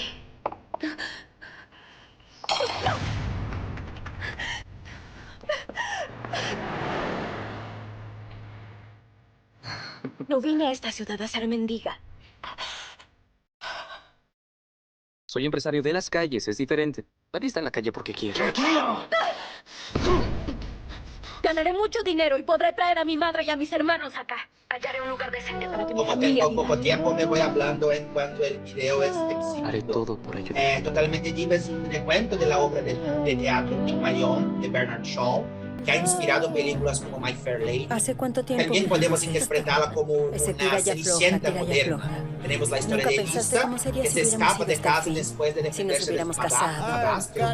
Ella se va a Río de Janeiro con el objetivo de conseguir dinero para sacar a su madre y sus hermanos de la subjugación del padrastro. Como esos. Allí conoce a Jonatas, un chico pobre, Pensamos en un gran y concurso Arthur, un hombre para descubrir a la chica más viejo, totalmente que es el viva. clásico Piensa si príncipe puedo ser la azul. chica totalmente Ella viva. cree que Elisa puede Buscamos convertirse a una en una muchacha modelo linda, de éxito. pero con cara Entonces, para ordinaria, no Elisa, con cara de el modelo. trabajo y la ascensión Debemos social hallar a son esa chica. importantes. Dejen eso Y a menudo conmigo. ella los pone por Hello, delante de los chiquilla. problemas románticos. ¿Perdiste alguna cosa? Elisa se divide entre Jonatas y Arthur.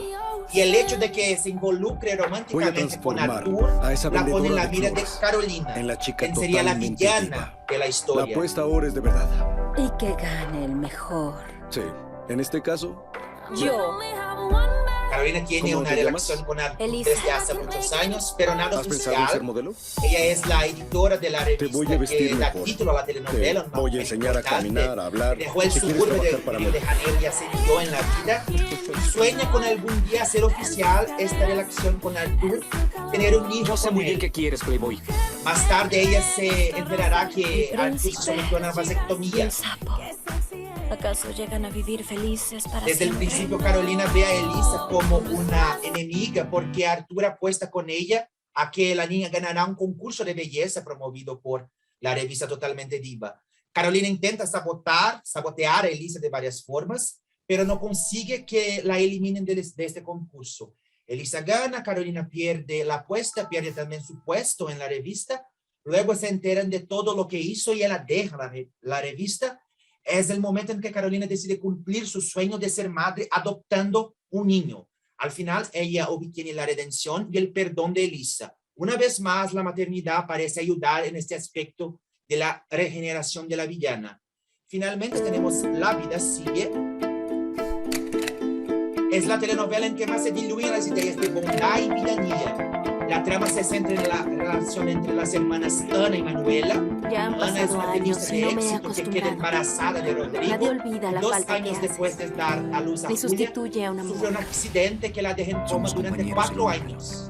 Quisiera Entonces que pudiera Manuela ser termina criando a pero Julia como su sabemos que hija no lo es. e involucrándose Ay, con hermana, Rodrigo. Desde donde estés, por favor, Ana se despierta, ella enfrenta este escenario, termina involucrándose con Rodrigo, la relación entre las dos hermanas entonces se tambalea. Ana también tendrá una relación romántica con el médico que la acompañó durante su coma. Quizás ella se inclina más hacia el amor confluente que hacia el amor romántico. Muchos y largos Finalmente, años en coma. él es la Pero lo enfermedad de importante ahora es Julia, que de la tú estás niña, de vuelta que en volverá familia. a unir a Tú las venciste hermanas. una vez más, Ana. Manuela, sin embargo, aún conserva el ideal del amor romántico porque mientras está separada de Rodrigo, ¿Está todo bien? incluso Estoy se hablando involucra con otro de que tú hombre, te llevaste pero está todo claro lo que era ella de y este hombre no familia, consiguen establecer casa, una conexión hija, emocional el tan fuerte. novio. No puedo creer El trabajo será importante para las dos Pero aún hermanas. así lo que sentimos uno por el otro, Porque ¿no? Manuela abre un servicio de buffet en sociedad con una desempleada de la casa donde vivía. Manu, Es a través da del trabajo sentido que a mi logra vida. distanciarse Con de Ana su es totalmente hermana, lo contrario, es como si cuando le las quitara dos el están sentido a mal. todo. Y Ana al mismo no tiempo, es tras mi mamá, recuperarse es solo del la coma, novia de papá. intenta Mi mamá de convertirse verdad en se una llama entrenadora de Manuela. tenis. La etiqueta de villana quizás pertenece a la madre de Ana y Manuela Eva, que idolatra a su hija tenista y desprecia a la otra, pero se entiende que esto no es ni una cuestión de carácter, sino psíquica. En conclusión, a partir de este análisis podemos ver que hay una dilución, hay una comprensión menos maniquea de las ideas de heroína y principalmente de villana, de las villanas. El amor romántico, que solía ser el pilar de las telenovelas, a menudo pasa a un segundo plano. Quizás Totalmente Diva es la telenovela en la que el amor tiene más peso para la protagonista, porque una de las preguntas del último capítulo es quién terminará con Elisa. Al final de La vida sigue, hay cuestiones en esta línea, pero esto no es el foco principal del desenlace. El mundo del trabajo aparece como una propiedad relevante de 5 de los 6 personajes analizados, es decir, hay una profundización progresiva de este tema, que en décadas anteriores aparecía en los relatos de la telenovela brasileña, pero en general de forma más superficial. Y la maternidad se sigue construyendo a partir de miradas más tradicionales, tanto es así que sirve como instrumento de redención para las villanas o de unión del núcleo familiar. Sin embargo, por mucho que aún prevalezca una cierta moral melodramática y tal vez incluso esta convivencia entre tradición y modernidad característica de América Latina, es posible ver al menos en lo que respecta a estos 3 títulos que la telenovela brasileña sigue actuando como un agente en la expansión de los campos de acción tradicionalmente atribuidos a lo femenino. Voy a terminar mi habla porque sé que me acabó el tiempo, pero estoy disponible para nuestra conversación. Estos son mis contactos y muchas gracias. Muchísimas gracias, doctor Martins. Agradezco a cada uno de los ponentes. Sé que el tiempo es tirano en este tipo de eventos y que tanto para quienes exponen como para quienes estamos en la escucha, nos resulta muy, muy corto. Pero quiero aprovechar más bien a partir de las preguntas que gentilmente han compartido con nosotros las participantes y los participantes, digamos, tratar de distribuir el tiempo para permitir a nuestros invitados y a nuestra invitada profundizar en sus investigaciones y sus conclusiones.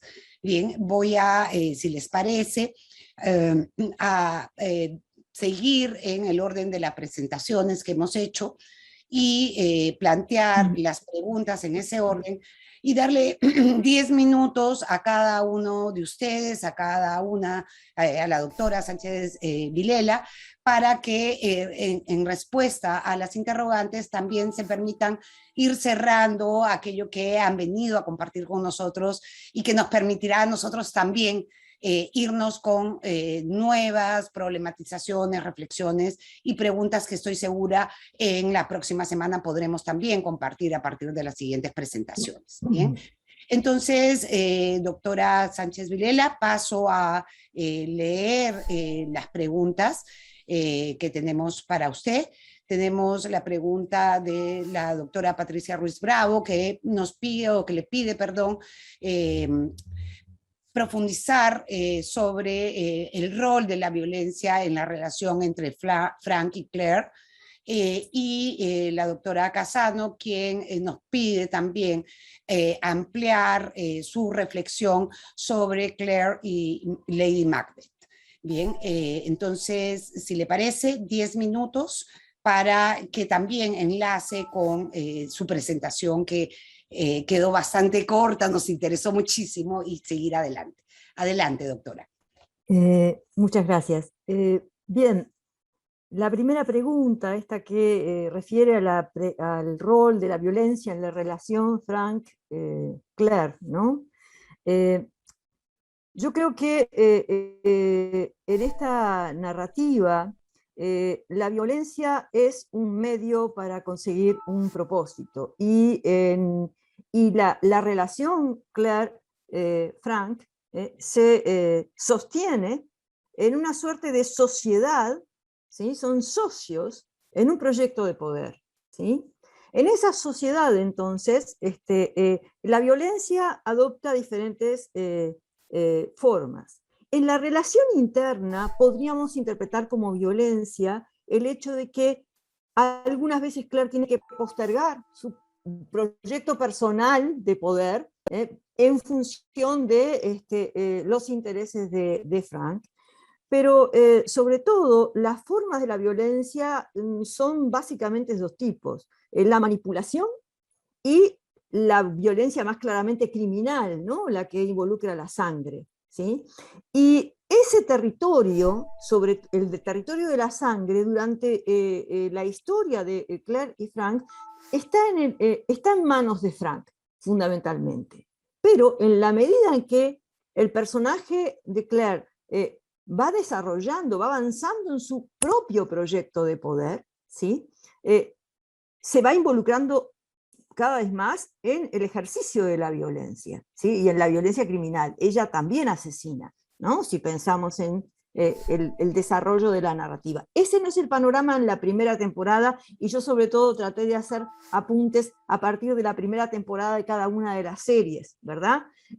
Pero entiendo entonces que la violencia en esta relación juega el rol de un instrumento, porque todo es instrumental, ¿sí? en esta narración. Por eso insisto en que hay una representación de lo femenino y del amor muy en sintonía con la representación de la política que forma parte de esta serie. Yendo a la otra pregunta, porque no me doy cuenta cuánto me rinden los 10 minutos, así que voy ya a pasar a la otra pregunta. Permite, doctora, para que más o menos maneje, tiene todavía 8 minutos disponibles. Bueno, muy bien. Bien, entonces, respecto a la figura, a la relación Claire-Lady Macbeth, en primer lugar, no es una asociación que yo esté estableciendo de manera original, es una referencia bastante corriente en la bibliografía asociar a Claire con Lady Macbeth, ¿sí? Yo creo que hay similitudes importantes. Permanentemente Claire es esa figura que está un paso más atrás de Frank, ¿verdad? Que aparece en esa escena de la ventana como colaboradora, es aquella que le da fuerza, que es aquella que lo cuida, le compra un artefacto para hacer ejercicio y que esté en buen estado físico, ¿sí? En ese sentido se asimila a Lady Macbeth porque es su socia en el proyecto de poder. Pero la gran diferencia es que Claire tiene su propia ambición de poder, que lo trasciende a Frank.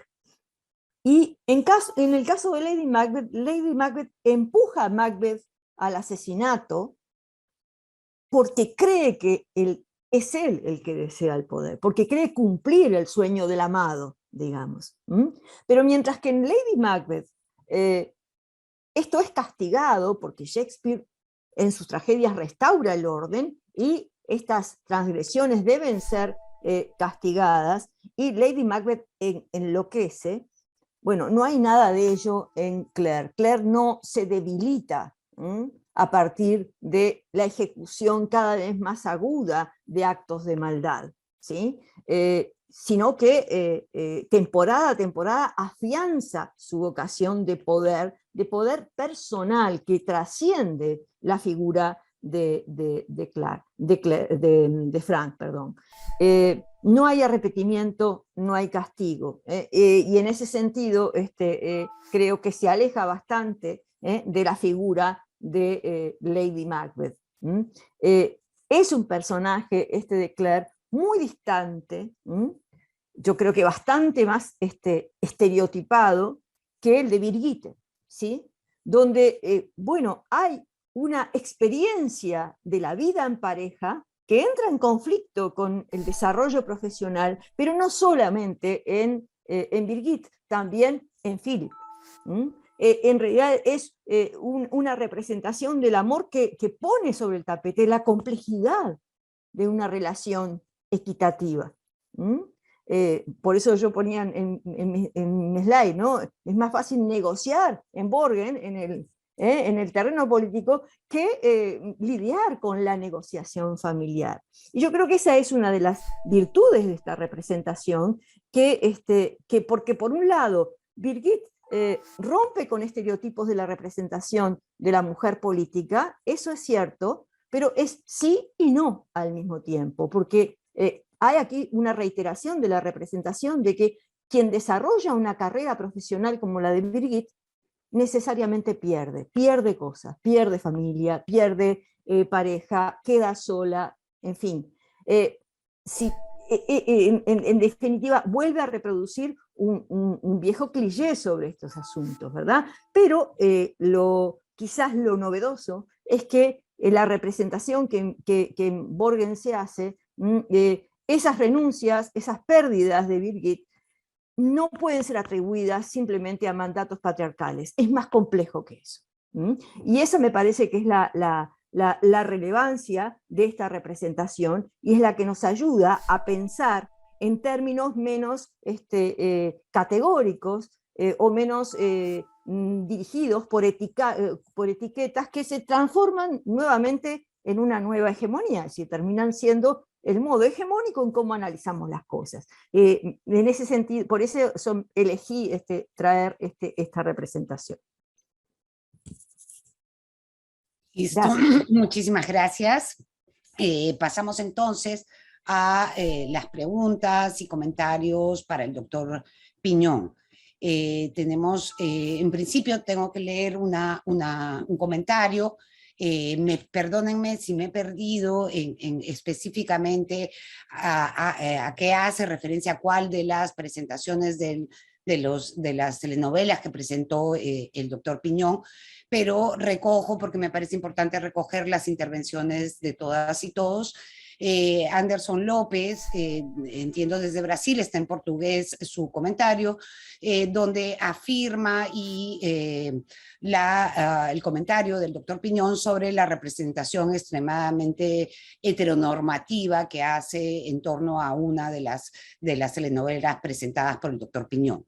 Luego de ello tenemos un comentario que, más que una pregunta, un comentario sobre la presentación del doctor Piñón, que dice: muy buena exposición, tomar en cuenta que la visibilización de la comunidad LGTB empieza a trasladarse de la novela y las series live action, a las series animadas como She-Ra, del 2018, señala. Y las princesas del poder, donde no obstante esto solo se logró como proyecto exclusivo de DreamWorks con Netflix. Recientemente, siendo títulos como La Legend de Korra y Voltron, solo mostrando sutilmente o explícitamente la sexualidad de sus personajes en los últimos episodios. Quizá a propósito de este comentario, el doctor Piñón puede ir atando y cerrando su presentación, que lamentablemente tuvimos que constreñir por el tiempo. Sí, sí, gracias. Bueno, me quedé pensando mucho una pregunta que hizo Juliana Casano y que me dejó realmente sobre cómo situar lo que yo planteo en términos de lo que ella argumenta es el dominio femenino dentro de las narrativas de las telenovelas.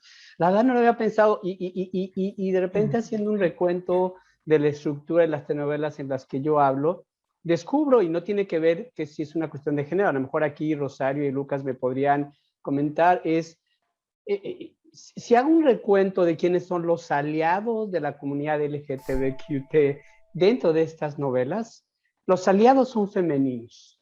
Pueden ser también los antagonistas, pero siempre el aliado es femenino. Ahora, aquí hay vamos a decir, una sutileza. La mayoría de los personajes LGTBQ que son presentados en novelas son hombres gay. Esto da una singularidad muy particular. Hay representaciones lésbicas en las ficciones que yo estudié, no traigo este estudio, pero sería bueno plantearlo, pero son muy marginales. La mayoría se trata de representaciones de hombres gay. Pero incluso en el caso de una representación de un chico transgénero, que es la transformación de Ale, convirtiéndose en Alex, ella, en principio, él, después ella tiene a su principal aliado, su primo Dani. Entonces hay una relación con el primo. Sin embargo, Dani nunca realmente está ahí por él. Dani es una cosa muy casual. Realmente la gran aliada de Ale, a partir de toda la novela, es su madre. Su madre que la apoya en su coming out, su madre que la ayuda. Claro, la distancia entre la madre e hija impone un poco de reto en esa relación, pero vuelve a ser la mujer, la que parece ser la solidaria en toda una serie de variedades dentro de esta. Y me pregunto si ahí hay una especie como de orientación cultural de cómo las mujeres eventualmente podrían tener un tipo de sensibilidad más abierta hacia la diferencia sexual. Esto es algo que yo no puedo afirmar, pero me parece que la novela pareciera decir que sí hay esta opción, aunque claramente hay personajes totalmente anti-LGTB mujeres en las narraciones, no duda, pero es muy común que sean las mujeres las que parezcan ser más abiertas a ello y los hombres eventualmente verse más amenazados. Subrayar que al haber más hombres homosexuales, claramente esto significa una amenaza más inmediata hacia los hombres heterosexuales. Cuando hay mujeres lésbicas, entonces realmente ahí sí sería la amenaza para una mujer heteronormativa. Aquí hay una cuestión que tendría que ver con cantidad de representación o con la idea de cómo el género considera a la mujer como la base de la solidaridad, como la base de este entretejido social donde ella tiene un rol claramente predominante.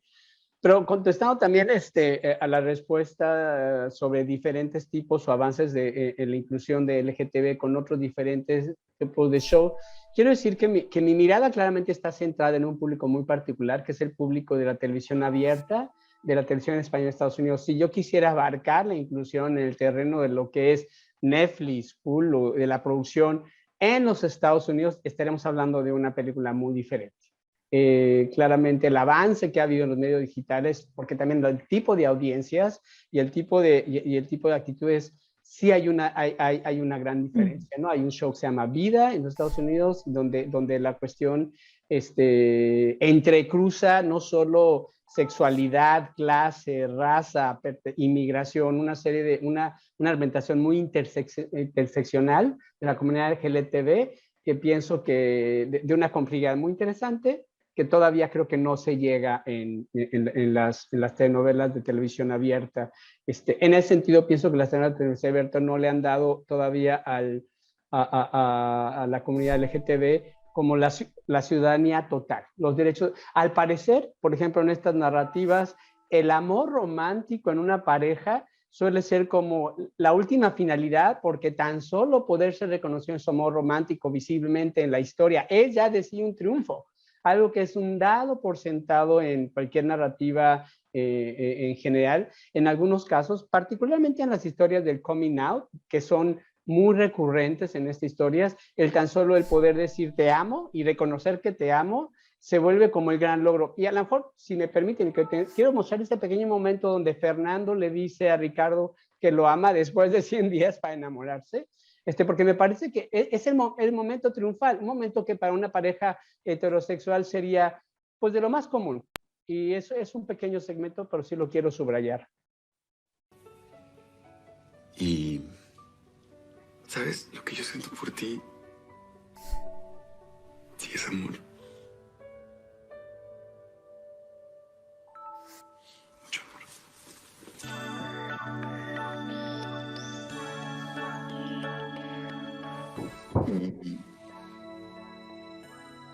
Vamos, sí, tengo o he tenido muchas dudas sobre diferentes cosas, pero nunca sobre lo que siento por ti.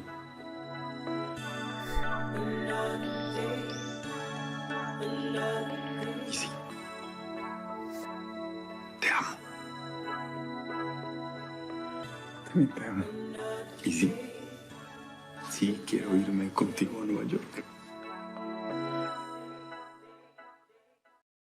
Le llevó 134 capítulos para poder decir, te amo, me voy contigo.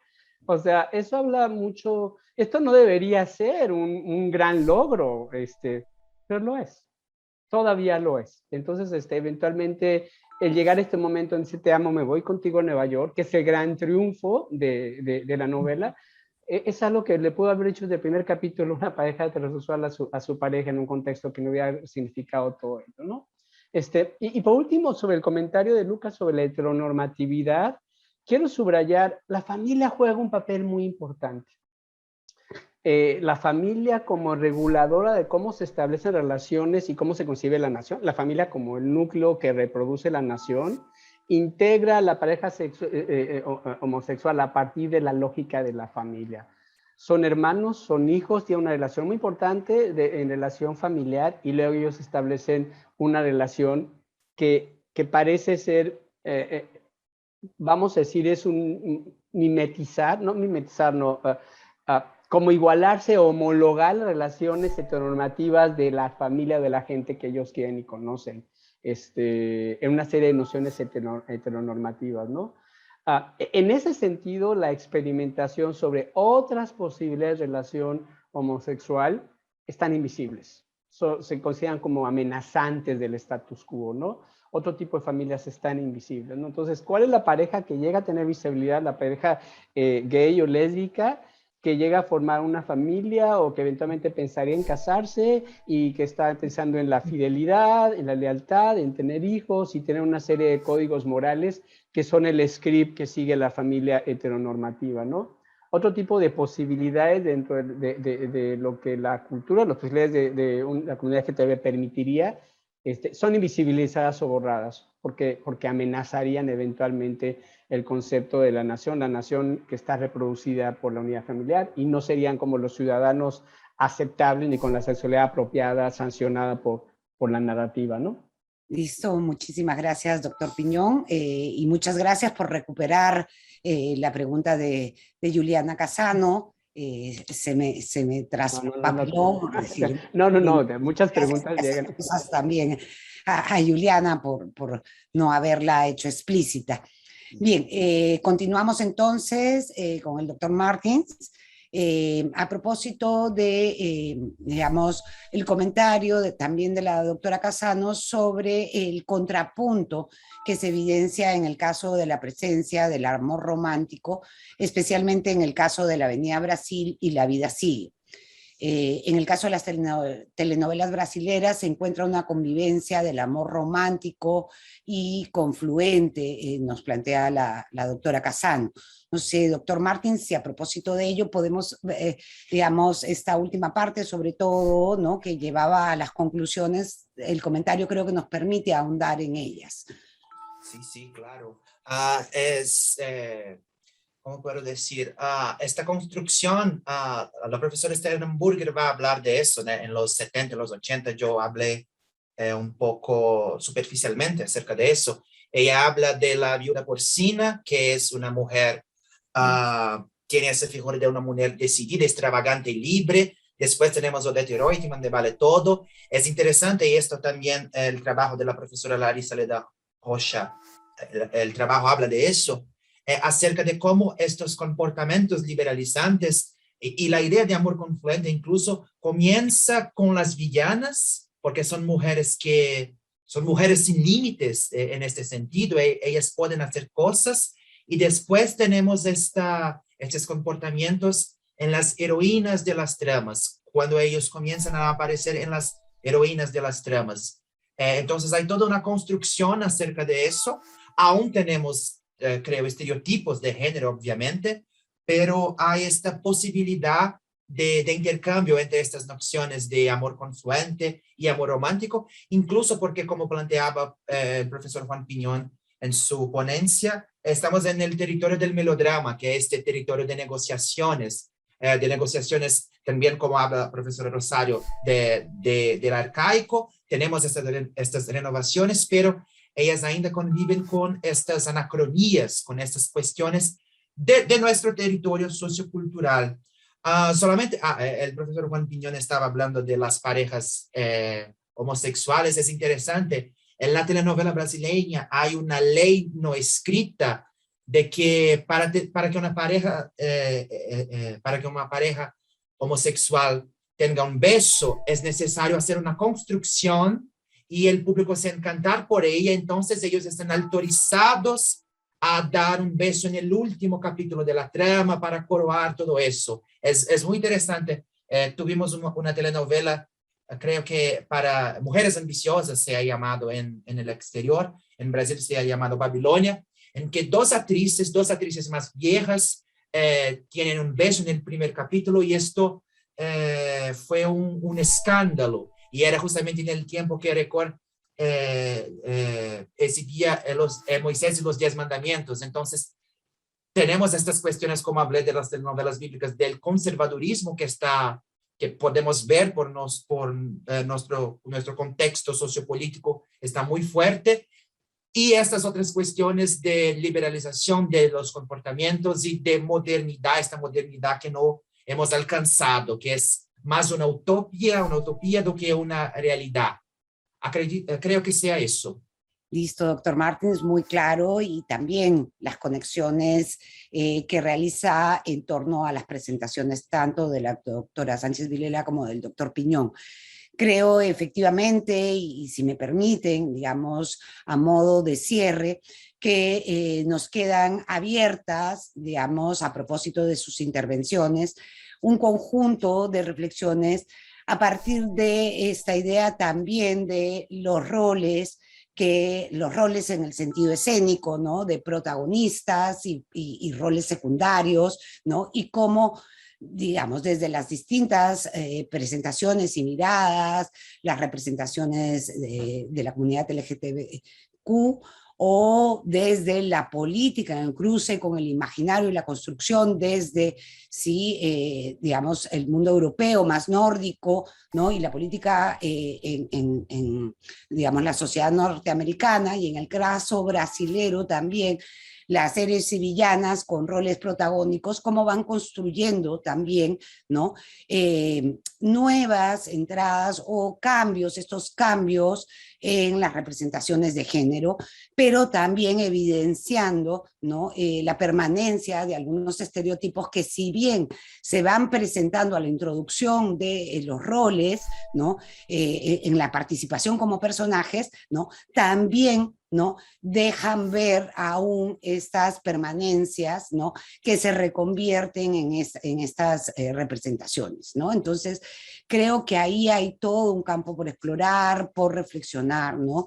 Y que sus intervenciones nos ponen sobre la mesa para pensarlas desde nuestras propias realidades, ¿no? Las trayectorias históricas, digamos, presentadas tanto para el caso brasilero como para la última década, el caso de las telenovelas norteamericanas, también hacen ver, ¿no? Cómo cambios y permanencias van desarrollándose y presentándose. Nada, quiero agradecer, ¿no? Y recoger también distintas intervenciones que agradecen sus presentaciones y permitirnos la ocasión, ¿no? De poner sobre el tapete estos temas que son de suma importancia para pensar también las comunicaciones y nuestra participación en la reflexión al respecto.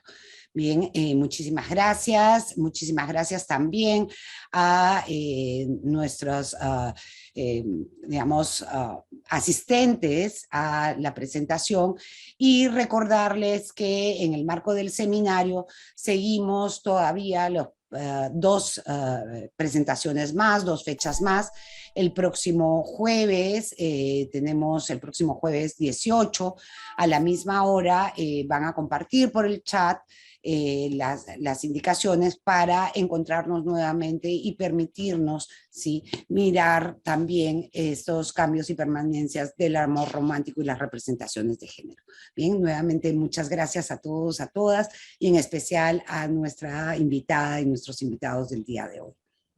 Muchas gracias. Rocío, quería, Sí. vamos a tomar la foto que la va a tomar Arantxa, me parece. Ok, perfecto. Bueno, nada, muchísimas gracias a nuestros ponentes, a nuestra ponente.